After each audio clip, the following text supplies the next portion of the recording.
Okay, so here's my setup for raising the colored ranger, the meat chicken. Here are the rangers. They're looking at me, hoping there might be some food available, although they have plenty of food right now. They're getting big. They're going to freezer camp this week.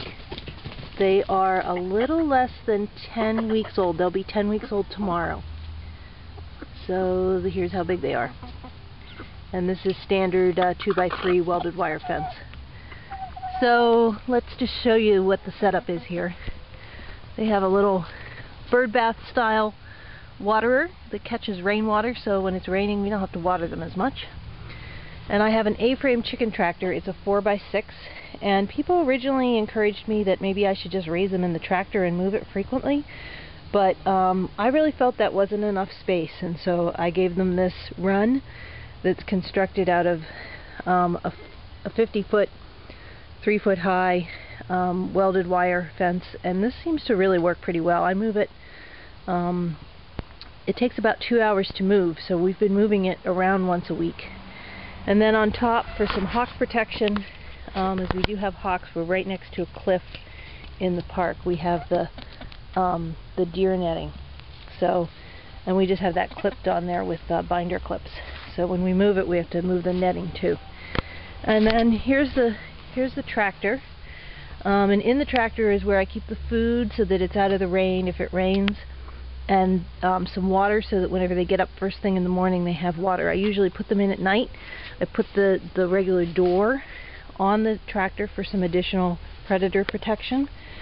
And then there is inside, this was originally built for my layers, so inside the chicken tractor there is a chicken ladder that goes up, and they actually do go up that at night, and then they go inside the, just clip that here, they go up inside here and they all roost up here, and the top spot seems to be right around the hole where you can look down to see if anything's coming after you, and then they go all the way back in there. And they do go up there still, even though they're pretty large at this point. They have a tough time getting up this narrow little ladder, and because their legs are pretty far apart, and they pretty much fill the entire upper part of the tractor.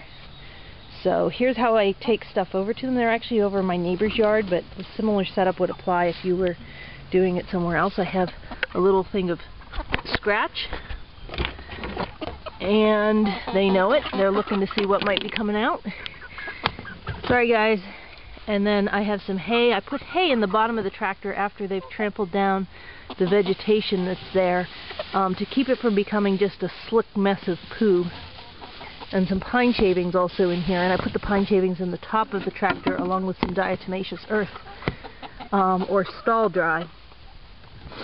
We bring over feed, and we bring over the feed in these little reused milk jugs, which make it pretty handy to just pour in, and we just bring them over a 5-gallon bucket. That keeps it dry if it rains whenever it's over here waiting to be put in their feeder. And then we bring over a couple of gallons of water. Let's see what else is involved in the setup. Oh yeah, we have bricks around the skirting of the tractor to help with preventing predators. I use this ice tool to scrape the poop off the bottom of the linoleum floor on the second floor of the tractor.